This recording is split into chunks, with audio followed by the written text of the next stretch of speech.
Hi folks, this is Jay. How you doing? I hope everybody's okay today. We're having a Google Hangout on false conflict between science and faith, and I have a good friend of mine, Mark, and we've done some really good videos together, and he's done some great videos. But before I introduce Mark, I just want to say one or two things. I said I made a video. I didn't actually speak in it, but I just put some trumpet playing where I said I was stepping down, but I feel that I can do videos that will be a help to people, and if people want to use those videos, that's great. So I'm going to be continue to do videos if people want me around and want to use the stuff and talk with me. True in Person wants to do some chats with me as well. The second thing is I chatted with a gay guy the other day. We were supposed to have a chat tonight. And I'm going to put a link to the guy's channel, and you can go down and have a look at the guy's channel and yeah, find out a bit about him. So over to you, Mark. Any thoughts about this topic? And thanks for coming to chat, mate. Love you, bro. And just trust that God will be with us. Before we start, I just wondered if we could have a prayer, if you could pray. Or yeah. Dear God, thank you for this night, Lord. Thank you for your grace and for your peace and for your joy. Thank you for our minds. Thank you for your gospel. Lord, we just pray for your presence to be with us this night. In Jesus' name, lead us into all truth, Lord. Amen. Amen. Amen. Thank you, Lord. Okay, Mark. I don't. Are you there, Jay? Yeah, I don't know if you want to go first. I've got. The sound's gone off a bit here. Can you hear me? I can't hear you. Can you hear me? Hello? I can't hear you now, Jay. You can't hear now. Can you hear me? I can hear you now, yeah. It just went off. All right. This blue light usually shows on my computer, but it's not showing this time for some reason. All right. Anyhow, do you want to go first, or do you want me to go first?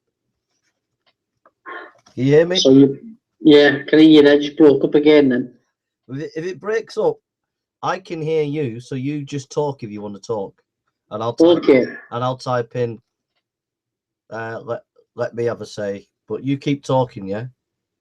Okay. If you can't hear me, I'll just shut up. You just keep talking, yeah. Okay.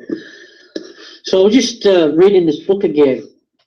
The author's John C. Lennox, and the book is entitled "The God's Undertaker: Has Science Buried God?"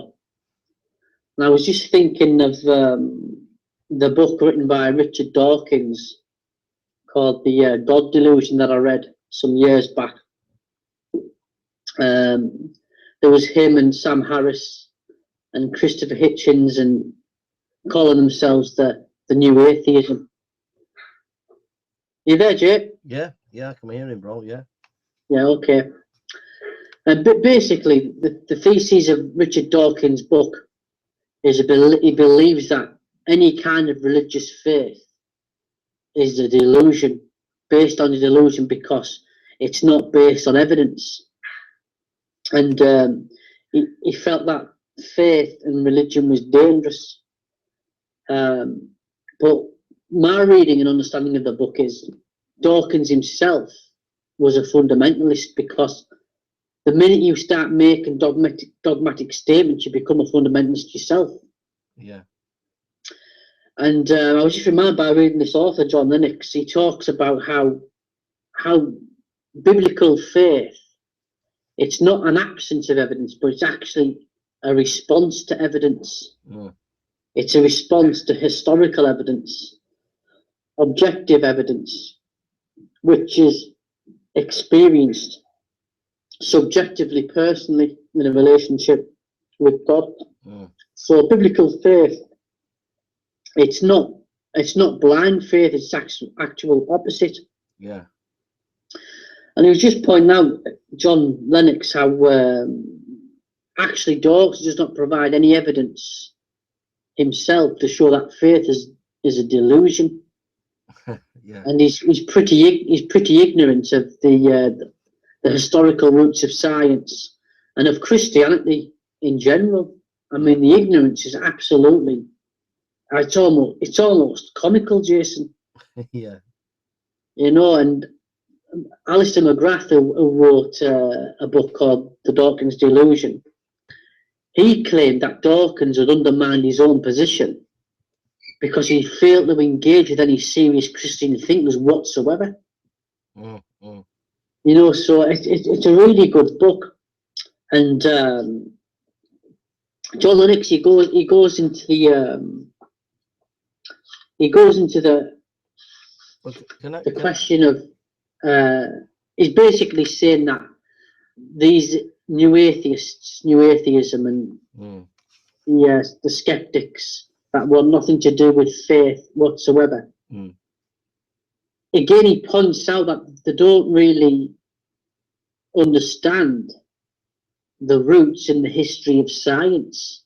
Yeah, yeah. Or if you want to go a bit deeper, the philosophy of science. Yeah, yeah. And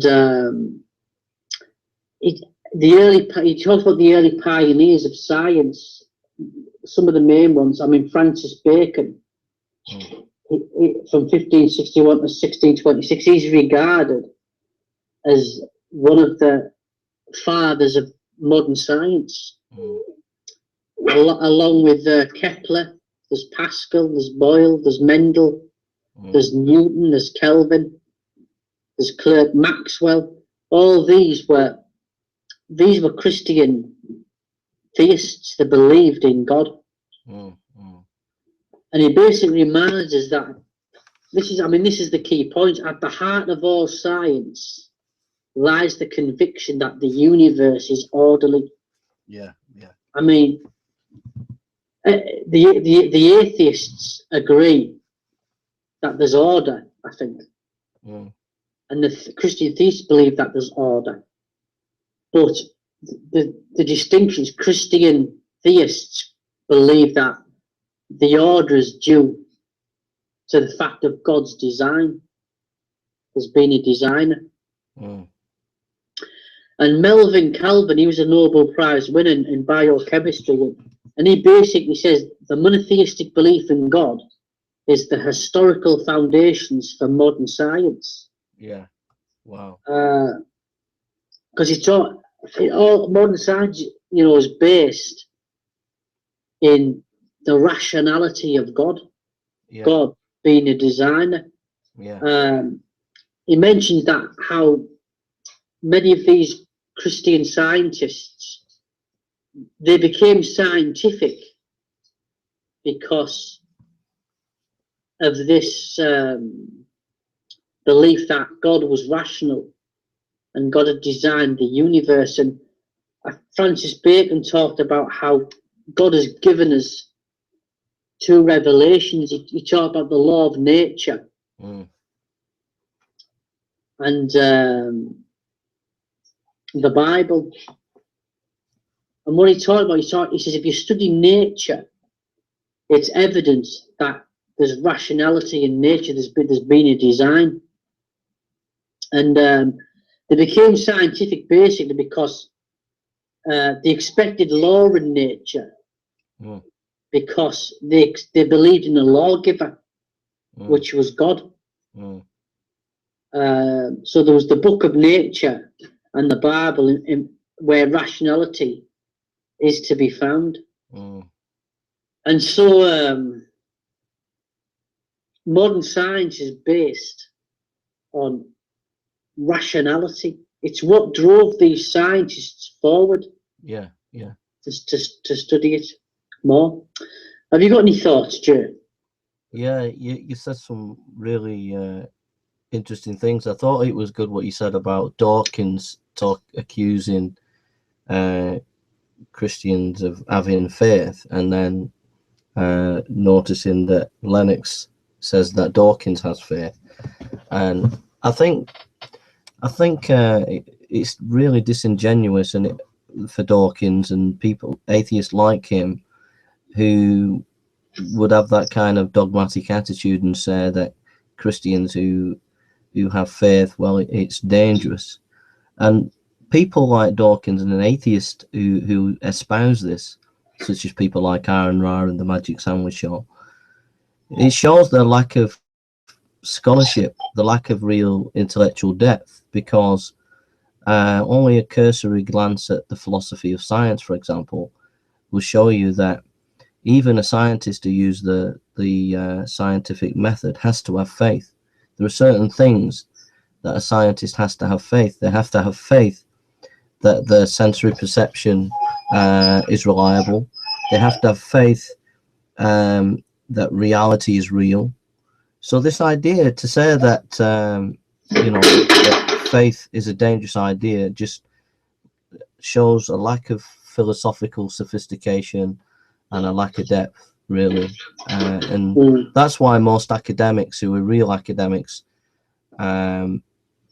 they respect Dawkins for his work on genetics, but they regard him as a bit of a fundamentalist with his atheism, and they don't take him seriously because of that. So that's the first point. The second point about the history of science, I mean, we mentioned this earlier today. You can even go back for, I mean, you said to me, and it's true, that the Greeks had an influence on the scientific method, and that is true. But also, even in the Middle Ages, I've done videos on this if people want to go and find out, where there were bishops in the Middle Ages who were advocating that we had to go and investigate nature, and it all stems from the fact that you're right about order and rationality, but also about that nature is good, and we should also that it's worth studying, whereas other pagan religions and other viewpoints don't put that emphasis on nature, that it is good, which was part of the encouraging people to do science. So right through the Middle Ages, there were bishops calling for doing the scientific method, and we can get into later on these myths that atheists and others have created, historiography, where they try to say that the church has impeded scientific method and science, and we're going to explore some of those myths and show that it wasn't actually the church, that it was actually Aristotelian philosophy, which we'll get into. So you've made some great points there. That was another thing as well about what these atheistic fundamentalists do, and others that aren't informed about the real roots of science, is they want to set up a conflict to wipe out faith altogether from society, from schools, from the government, from anything. And so there's a misunderstanding in lay people's minds, Jason, about the myths of conflict. And there's two in particular. One was Galileo and the Roman Catholic Church, and the other was Huxley and Wilberforce. And I just want to read what John Lennox says here. Now, there's a few long words in here that I can't pronounce, but I'll get the main gist of it, I think. But he says this. What page is it, Mark? This is page 23. Yeah. I just think it's good to read through, Jason. Yeah. He says, one of the main reasons for distinguishing clearly between the influence of the doctrine of creation and the influence of other aspects of religious life, and be it said religious politics, on the rise of science is so that we can better understand two of the paradigmatic accounts from history that are often used to maintain the widespread public impression that science has been constantly at war with religion. So they use this debate between Galileo and the Roman Catholic Church to put up a false idea that there's a conflict between religion and science. It says these accounts consider the most famous confrontations in history. The The first is mentioned above between Galileo and the Roman Catholic Church. Upon closer inspection, however, both these stories about Galileo and Charles Darwin's Huxley, both these stories fail to support the conflict theses, a conclusion that comes as a surprise to many, but a conclusion nonetheless that has history on its side. Do you hear me okay, Jay? Yeah.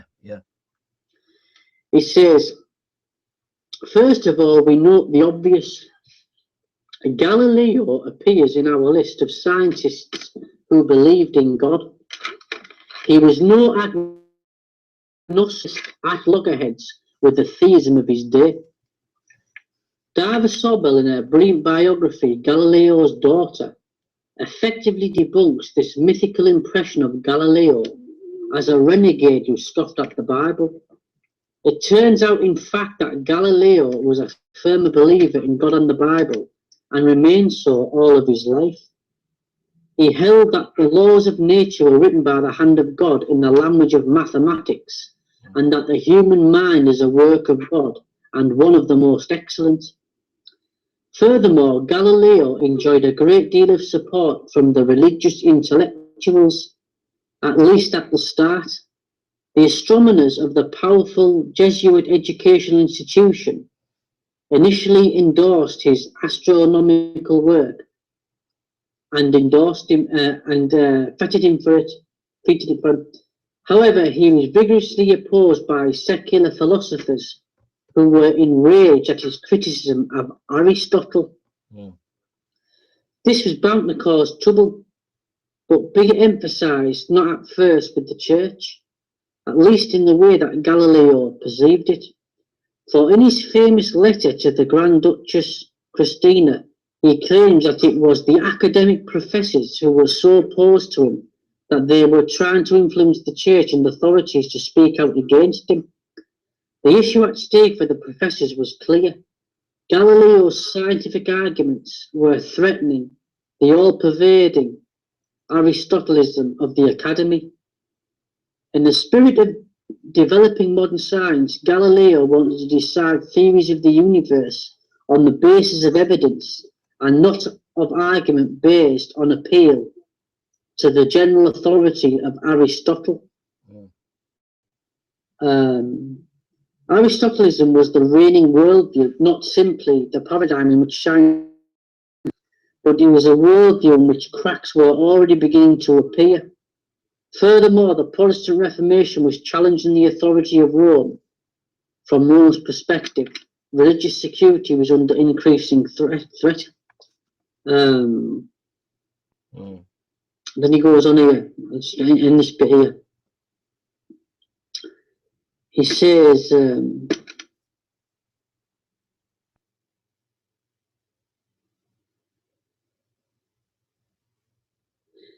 it says Galileo was never tortured. It should be noted, however, that again, contrary to popular belief, Galileo was never tortured, and his subsequent house arrest was spent for the most part in luxurious private residences belonging to friends. There are important lessons to be gleaned from the Galileo story. First, a lesson for those who are disposed to take the biblical account seriously. It is hard to imagine that there are any today who believe that the Earth is the centre of the universe, with the planets and the sun revolving around it. That is, they accept the Copernican view for which Galileo fought, and they do not think that it conflicts with the Bible, although almost everyone at and before the time of Copernicus thought with Aristotle that the Earth was at the physical centre of the universe. That's Copernicus, I think, bro. That's right, Jay. So basically, what he's saying is, when Galileo looked through his telescope, he claimed that he claimed that the Roman Catholic Church was and the academy, it was dominated by Aristotle. Yeah, yeah. So the Roman Catholic Church, the way they interpreted the Bible was through Aristotle's system. Yeah. So they actually believed, because they weren't reading it in its literary context. They thought it was talking about they thought the Earth moved around the sun due to some text they'd not understood in the historical context. And all he was doing, Galileo, he was saying, you're not interpreting the Bible properly because you're looking at it through the lens of Aristotle interpretation. Yeah.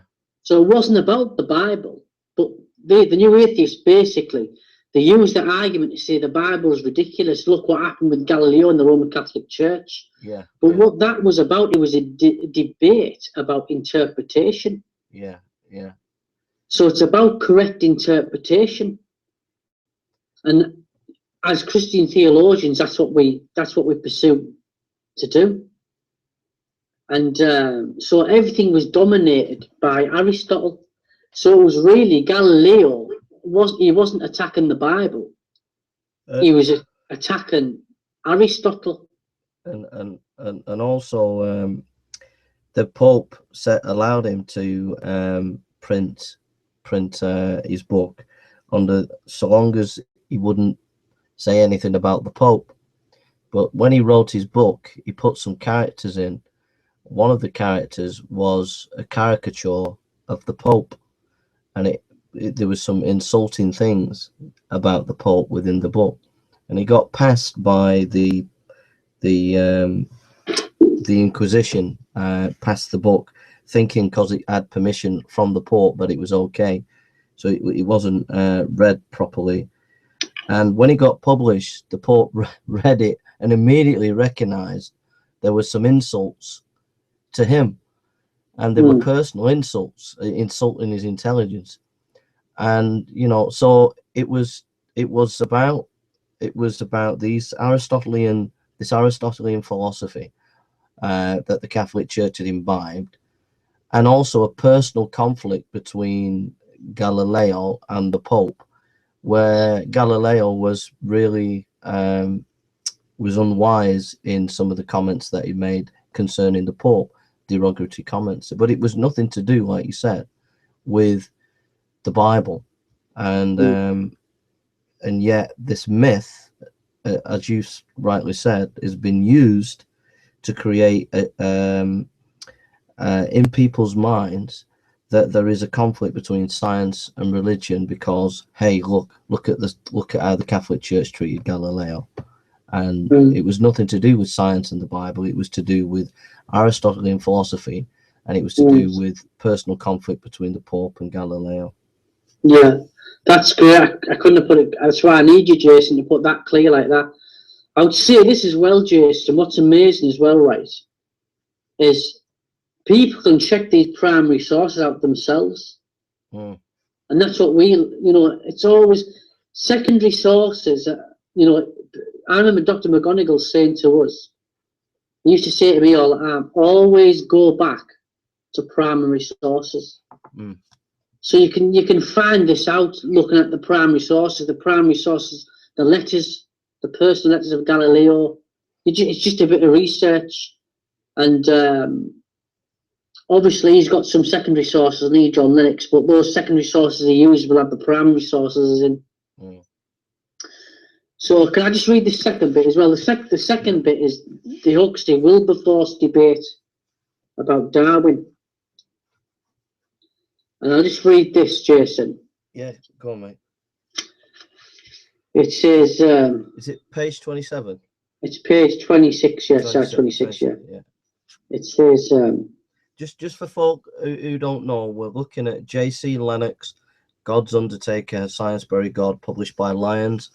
We're looking at the book and discussing some of its contents. Go on. Yeah. So this is the Huxley-Wilberforce debate. This is used again, Jason, as a false assumption that there's conflict between faith and science. This is what's used as well. Nor in fact does that other frequently cited incident, the debate on the 30th of June 1860 at the British Association for the Advancement of Science, held in Oxford's Natural History Museum, which took place between T.H. Huxley, Darwin's bulldog, and Bishop Samuel Wilberforce, Soapy Sam. The debate was occasioned by a lecture developed by John Draper on Darwin's theory of evolution, The Origin of Species having been published several months earlier. This encounter is often portrayed as a simple clash between science and religion, where the competent scientist convincingly triumphed over the ignorant churchman. Yet historians of science have shown that this account is also very far from the truth. In the first place, Wilberforce was no ignoramus. A month after the historic meeting in question, he published a 50-page review of Darwin's work in the Quarterly Review, which Darwin regarded as uncommonly clever. It picks out with skill all the most conjectural parts and brings forward well all the difficulties. It quizzes me most splendidly. Secondly, Wilberforce was no obscurantist. He was determined that the debate should not be between science and religion, but a scientific debate, scientist versus scientist on scientific grounds, an intention which figures significantly in his summary of the review. We have objected to the views with which we are dealing solely on scientific grounds. We have done so from the fixed conviction that it is thus that the truth or falsehood of such arguments should be tried. We have no sympathy with those who object to any facts or alleged facts in nature, or to any inference logically deduced from them, because they believe them to contradict what it appears to them is taught by revelation. So they have a debate. It's getting a bit dry. They have a debate, this Huxley and Wilberforce. So, as to the contemporary account of the debate, right? So basically, I'd put forward that this Bishop Wilberforce was a laughing stock, Jason. Yeah. That he didn't understand Darwin, and he was a bit ignorant. In fact, he was a bit scientist himself, and he was an academic. So these are historical primary accounts to the real debate. As to contemporary accounts of the debate, John Brooke points out that initially the event seemed to cause little or no stir. It is a significant fact that the famous clash between Huxley and the bishop was not reported by a single London newspaper at the time, so it's not as big as these atheists make out. Yeah. Can I just come in there just to help, like, just for those who are listening in. Basically, what Mark's saying is this debate between Bishop Wilberforce and Huxley in 1860 was a landmark debate that secularists and evolutionists and atheists used, especially in the modern period especially in the from the end of the Victorian period right up into the modern 20th century, and used this as an argument saying the church is just anti-intellectual, behind the times, and can't deal with science, and manufactured that Huxley had won this debate when in reality it wasn't the case, and that Mark's explaining the details of this. Yeah. So indeed there are no official records of the meeting, and most of the reports come from Huxley's friends. Huxley himself wrote that there was a inextinguishable laughter among the people at his wit, and I believe that I was the most popular man in Oxford for a full 4 and 20 hours afterwards. However, the evidence is that the debate was far from one-sided.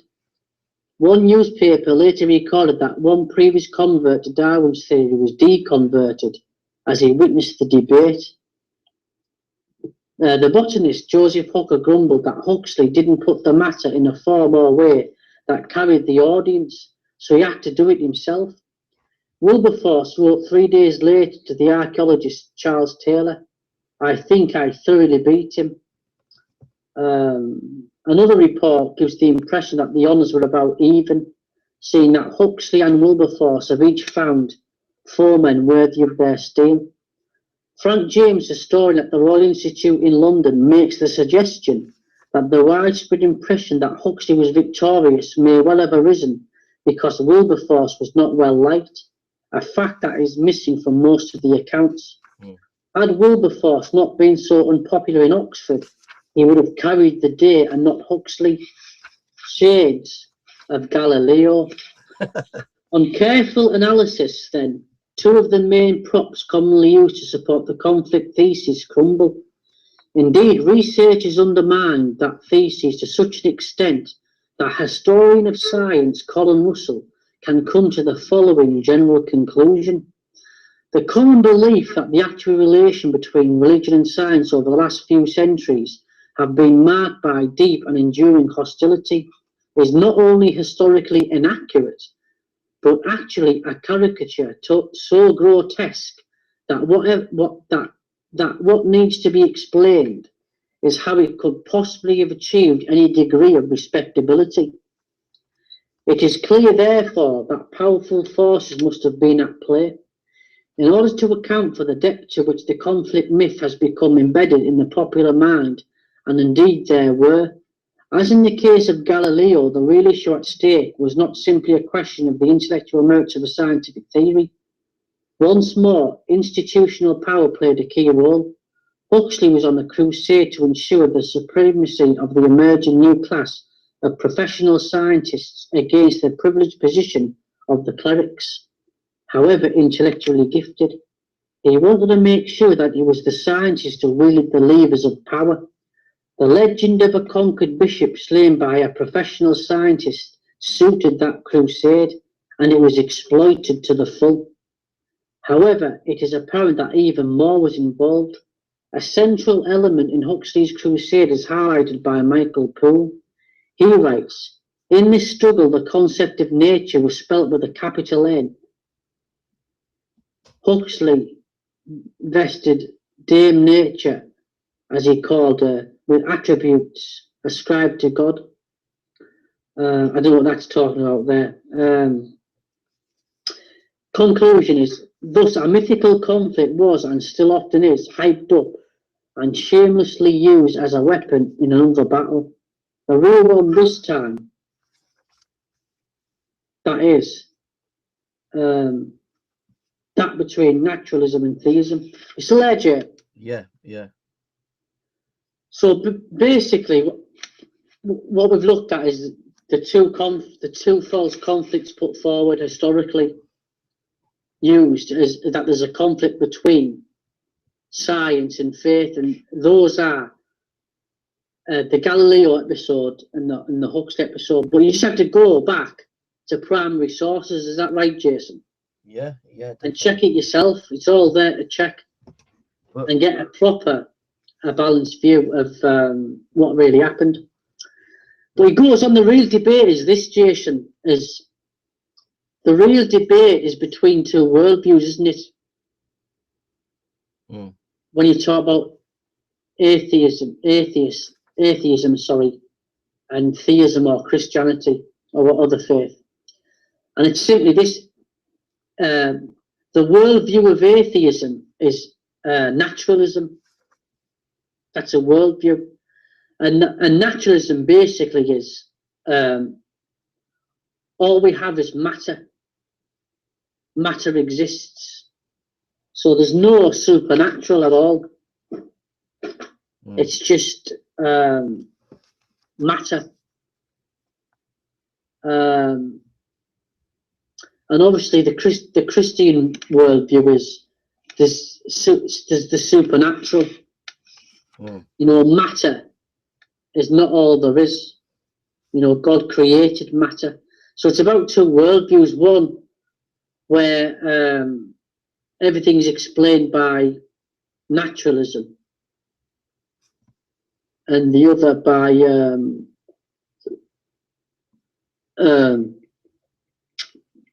by a belief in a supernatural, you know, supreme being.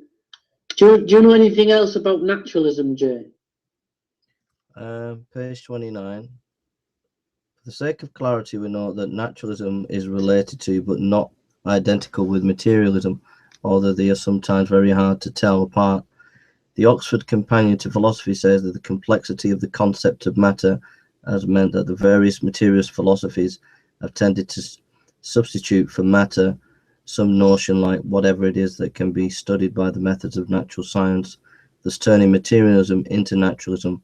It would be an exaggeration to say the two outlooks have simply coincided.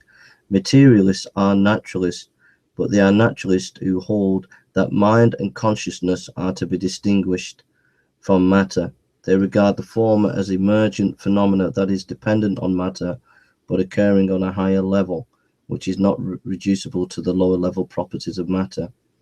There are also other naturalists who hold that the universe consists purely of mind, stuff.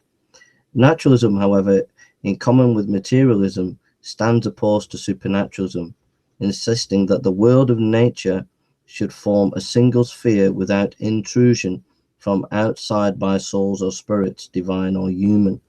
Whatever their differences, materialism and naturalism are therefore intrinsically atheistic. So that's page 29. So I thought that that was helpful. Yeah, I think that naturalism is falling on hard times at the moment philosophically. There are philosophers and academics out there who are beginning to get tired of this this kind of closed system where they believe nothing can break into this closed system. And the reason why academics and philosophers are getting tired is because studies in neuroscience on the brain and looking at consciousness, it's become clear and becomes clear every day that science can't get to the bottom of what consciousness is.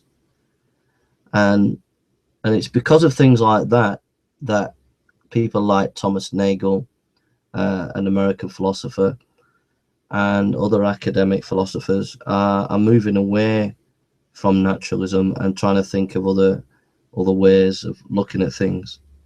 And basically, it's the old adage, I think, is nature cannot carry the weight of explaining itself. It can't. Rationality is too big a topic for nature to explain. The beginning of the universe is too big a thing to explain for nature to explain, and nature can't carry that weight. And once you start to use nature to try to understand the origins of nature and some of the more profounder questions, nature fails, and you have to posit something bigger than nature. So, for example, we see within nature rationality. We can see that. So, you know, we can investigate the universe and find knowledge within the universe. That implies rationality within the universe, and nature can't explain why there is rationality. Another example is order. There is order within the universe, and if you believe that there was a big bang, a singularity, which came by pure chance, why is there order? How can there be order when you're operating on chance? Nature can't explain these things, and you have to begin to posit something outside nature, and that's why naturalism fails. Yeah. He concludes with this, Jason. He says the key issue we repeat. Sorry, Thus, the key issue is not so much the relationship of the discipline of science to that of theology, but the relationship of science to the various worldviews held by scientists, in particular to naturalism and theism. When we ask if science has buried God, we are talking at the level of the interpretation of science. What we are really asking is, which worldview does science support? Naturalism or theism? And that's an important question, that. Yeah. Because we've been saying that the Christian vision, we talk of worldviews as, a worldview is something that shapes your outlook. Yeah. You could call it vision, the Christian vision or the atheistic vision, right? Which vision of life, which vision of humanity makes sense? Which vision of life makes sense of reality the best? Makes sense of the world, and that's what you've got to ask. He says this. He says this quote. This is by Sir Peter Medawar, and he said, "The existence of a limit to science is, however, made clear by its inability to answer childlike elementary questions having to do with first and last things. Questions such as, how did everything begin? What are we all here for? And what is the point of living?" And the science can give the how, but it can't give the why, can it? Yeah, that's true.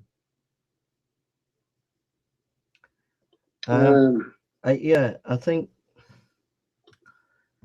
think you've hit the nail on the head about it is this conflict between theism and naturalism. It's an interpretation.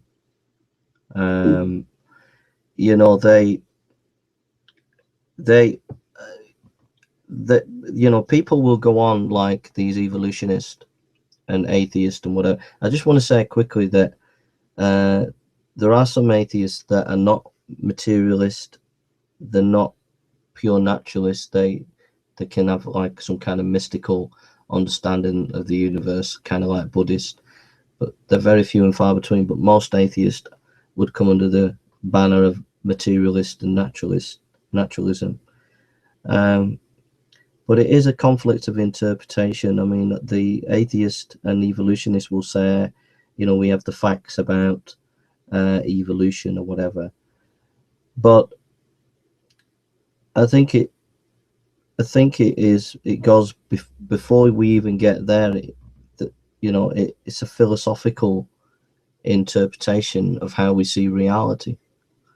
And what the naturalist is doing is making a philosophical assumption.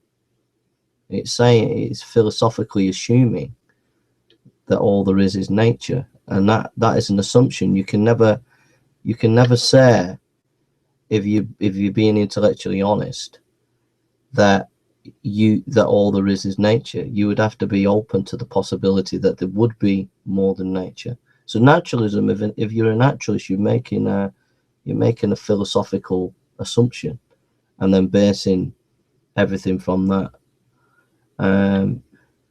With theism, we're not just making an assumption. We're saying that looking at reality, looking at nature, looking at, for example, DNA, where there is information within DNA, complex information. When we're looking at logic and reason, when we're looking at morals, that a naturalistic explanation of these things just doesn't wash. It breaks down. And that's why what explains these things is theism. So theism fits reality better than the assumption of naturalism, that that can't stand up to any scrutiny. It has got no explanatory power because it's not explaining the big things within nature. That's what I think. I don't know what you think. Yeah. I was reminded of when I think it was John McCarthy. He mentioned that about that scientist called Herbert Spencer, and he talked about. He says everything that exists in the universe can be explained in 5 categories, and he said it was time, force, action, space, and matter. So he says all reality consists in those 5 categories. And then he talked about how in the first verse of the Bible, those categories are there. So, for example, you've got in the beginning, God created the heavens and the earth. That's the first verse of Genesis. So, in the beginning, that's time. God, that's force. Created, that's action. The heavens, that's space. And the earth, that's matter. And I mean, how amazing is that? I think he was around in the 1800s, wasn't he? I don't know. That sounds good to me, bro. Herbert Spencer, yeah. It's amazing. But, all the scientists were getting excited about it. Thinking they'd found something new, but it was there in Genesis. So, but I don't think I've got anything else to say. Just, I would recommend anyone to read this book, mate. John C. Lennox, God's Undertaker, As Science Buried God. And to check it out and get a correct historical overview between these debates between Galileo, because it all comes down to interpretation, doesn't it? No, it was about interpretation between Galileo and the Roman Catholic Church and the secular academics. It's about interpretation between Huxley and Wilberforce. It's about an interpretation of worldviews, naturalism or theism. Everything comes down to that interpretation. But yeah, I'll just end it there, I think, Jason. All right, I've got a few quotes here that I could read and tell me what you think. Yeah.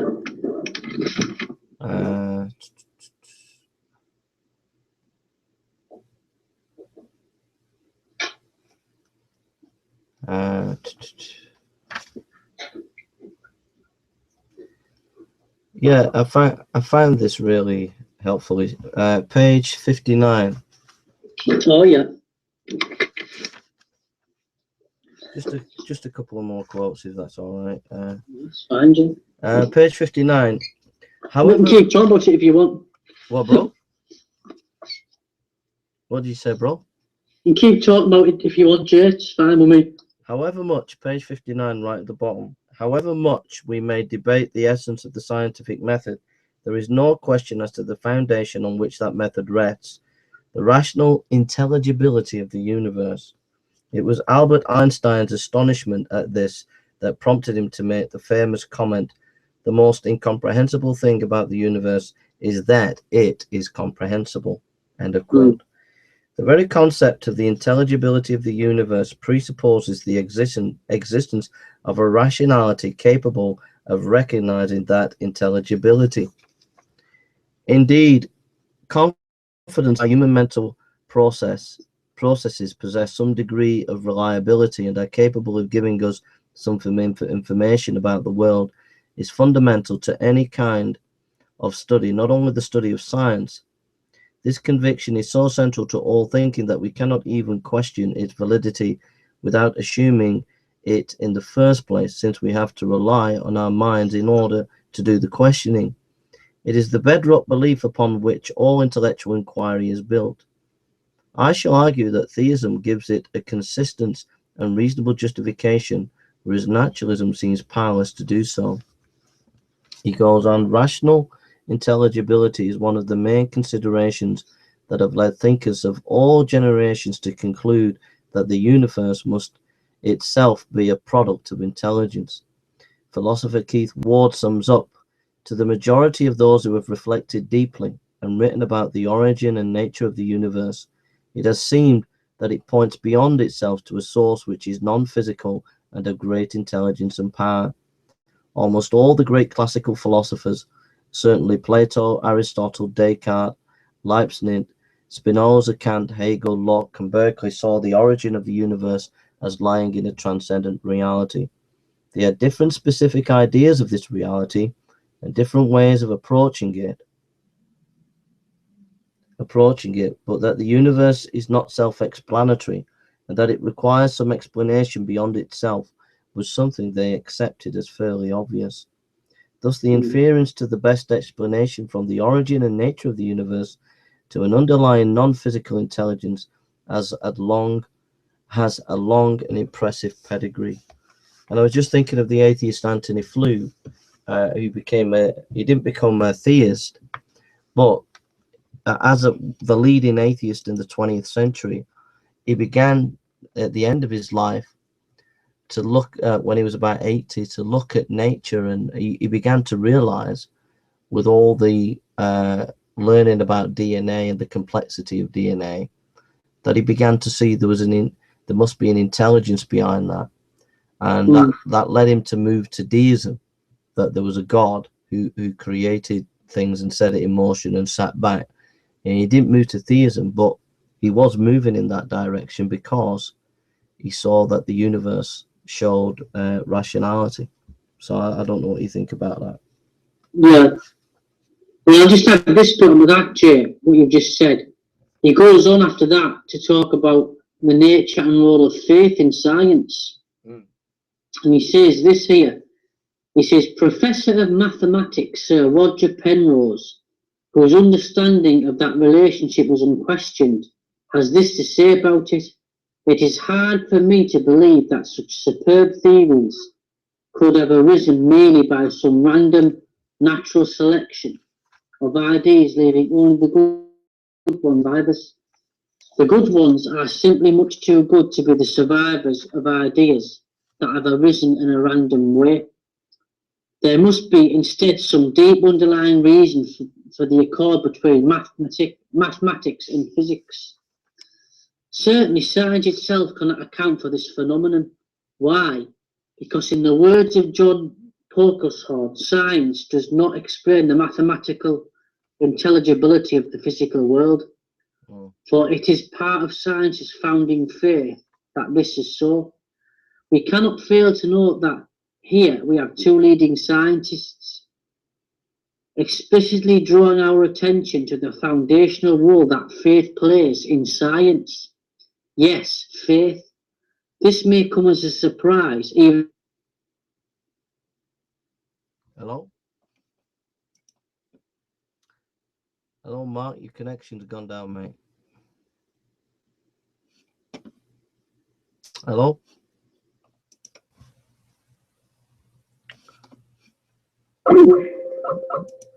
I'll just phone Mark back in a sec. Hope everybody's okay. Hiya, bro. Hey, yeah, just missed you about that mathematical science bit. Oh, yeah. This may come as a shock to many, especially if you have been exposed to the very common fallacy mentioned at the beginning of this book and spread with speed by Richard Dawkins and others, that faith means blind faith and belongs exclusively to the domain of religion, whereas science does not involve faith at all. Dawkins is simply wrong. Faith is inseparable from the scientific endeavour.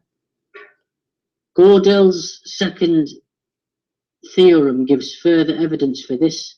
You cannot even do mathematics without faith in its consistency. So it goes back to that, it's about faith in worldviews, isn't it? Yeah, yeah. Some have faith that naturalism explains reality and gives meaning to life, and some believe that theism does. I think what it is that there are foundations within your worldview, within your position, that you can't prove evidentially. So, for example, what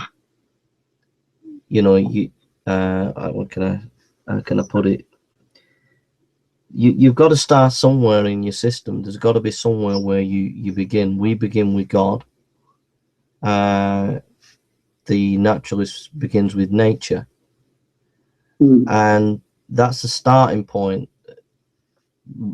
Cutting back all the evidence, that's where we start. But we can test that starting point. We can see which makes sense of reality. And what we're saying is that if you start with nature and we ask questions about nature, like why is the universe show rationality? How does nature explain that? And it breaks down, it can't answer that question. If we ask, well, if there's rationality in nature, how does theism answer that? How does a God answer that? Well, the answer is that God is rational, and it talks about he made the world and made the universe, so it's made in reflecting his glory, and that's why there is rationality within the universe. So what I'm saying is, you take the starting point of naturalism and the starting point of theism, and then do an internal critique and see which ones match up to reality, which ones explain reality. And Christianity, the theism, explains these big questions like rationality. For example, the fact that there's fine tuning in the universe. If you take naturalism, how does that explain why there's fine tuning? Well, it implodes on itself, because naturalism began by chance. So how do you get order from chance? It's not consistent. Whereas our position is that theism, God is a God. You're breaking it to me, Jason. Sorry, mate. Our position is that God is a God. Can you hear me now?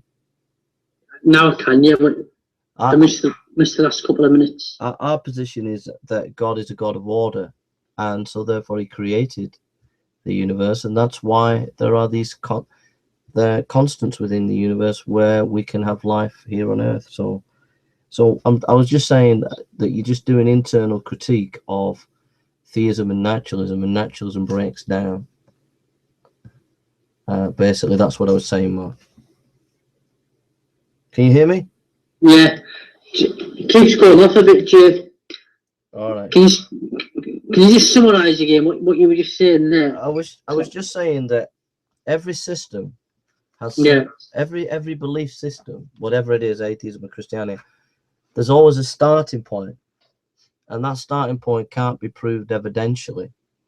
Your presupposition, like if the atheist, if the naturalist says all there is nature, right? Well, that's just an assumption. You can't prove it like evidentially. You assume that, yeah. And our starting point is the Trinitarian God, that God is a triune God, and it's our starting point. We could provide evidences, but ultimately it's just our starting point. And so what you can do then is you can do an internal critique of whose starting point makes sense. So you take the nature and you test the starting points with reality. So the naturalist will say that all nature, that all there is. Well, off again, Jay. All right.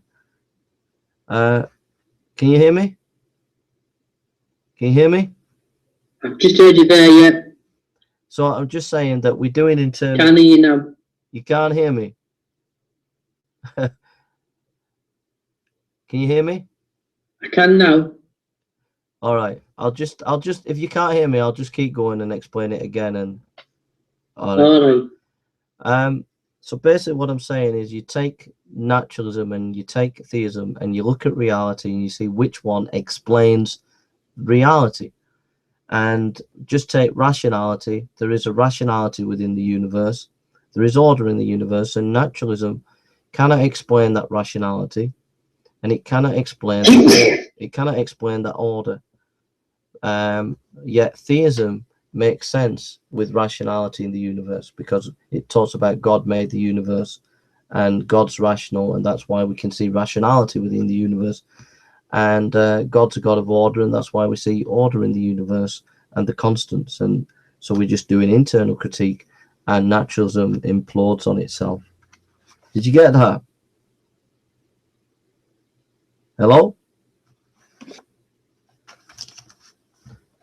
Sorry. Yeah, Jay. Yeah, did you get that, bro? No, we're not forgetting. All right. Well, shall we? Anyhow, do you want to say anything else? I didn't get that, Jay. Do you want to say anything else? It don't matter if you didn't get that. If you want to say anything else that comes to your mind, and What was that, Jay? I was just saying, is there anything else you want to say about whatever, anything? I'll ring you back. Are you there, Jay? I'll ring you back. I'll ring you back.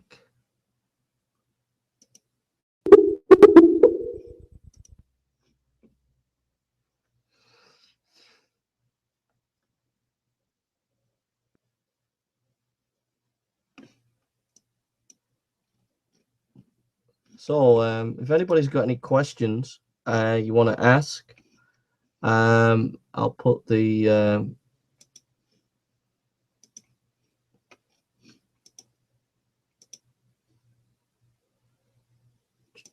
so if you want to ask questions,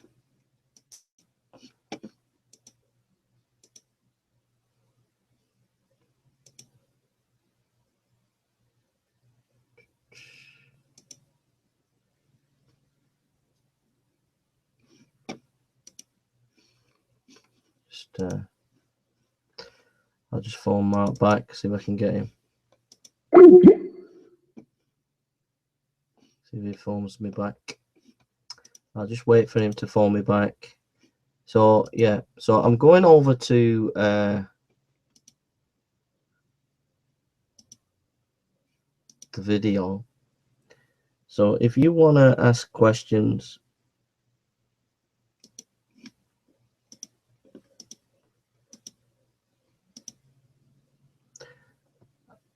fire away, ask us questions, and see if I can get Mark to answer.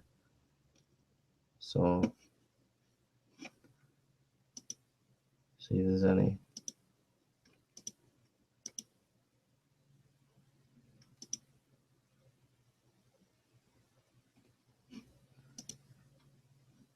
Oops.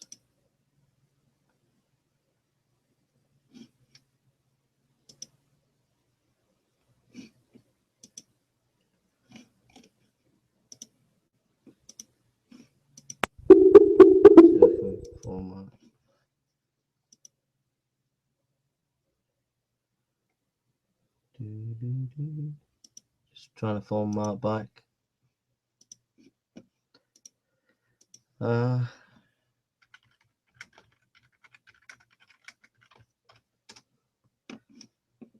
That was a good conversation with Mark. I enjoyed that. So let's see if anybody's asked any questions. Is anybody asking any questions? Hi, Jay. Hi, Mark. You okay, bro? Yeah. Have you got any last thoughts, mate? I just think for me,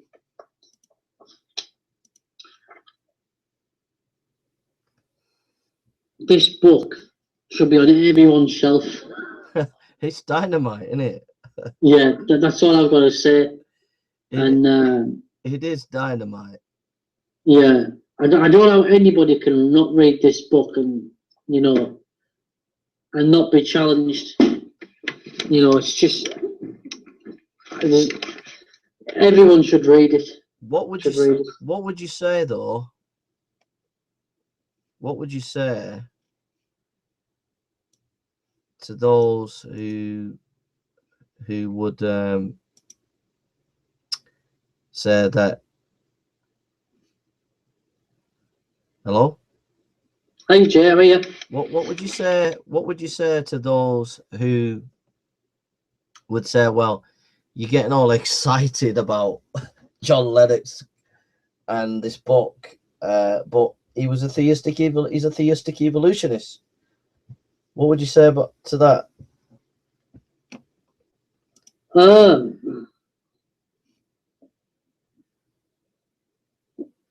I don't know, Jason, to be honest. I think if he loves Jesus, if he loves Jesus and wants to follow Jesus, I think that's good enough for me. Like, No. What would you say? I would say personally,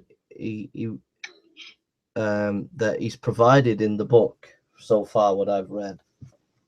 Ammunition. It's breaking up again, Jay. Can't you hear me? No, it's gone off. Can you hear me? Hello? Just keep talking, Jay. You're all right. All right. I would say that basically his book provides powerful ammunition against evolution. And I think that secretly he doesn't really believe in evolution, that he has to believe in evolution, theistic evolution, to keep his academic career. But he's provided within the book solid ammunition against evolution. That's what I would say, Mark. Did you hear that? Yeah, I got that. Yeah. And that's well, it's definitely it's definitely against evolution from an atheistic point of view, where there's no God at all. Yeah. So I think it's an awesome book, and I think it's absolutely devastating. But I think it's I do think it's also, I know what you're saying, but I think it's also devastating to evolution, because you can take the things that he's saying and you can apply it against evolution, as in evolution, the evolutionary process, I think. But that's just me anyway. I'll shut up now. Can you hear me, bro?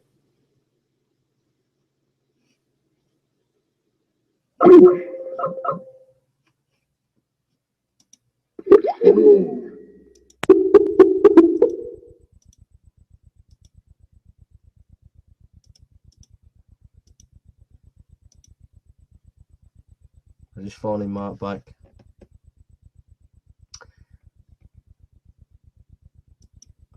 Okay, folks, I'm gonna end the show now, and I want to thank everybody for coming to listen. I've really enjoyed it tonight. So watch out for a few more Google Hangouts every now and again, and watch out for sermons and lectures and Google Hangouts from time to time. And God bless you. Thanks for listening. Please leave your questions underneath the video. We'll try and get back to you at some later stage. And love to everybody out there, and stay firm in the faith. Don't forget to get hold of the book, God's Undertaker, Has Science Buried God, by John C. Lennox, published by Lion. Me and Mark have read many books, and we think this is an awesome book, and everybody should read it. Okay, thank you for listening, and God bless you, and see you soon. Thank you for listening. God bless.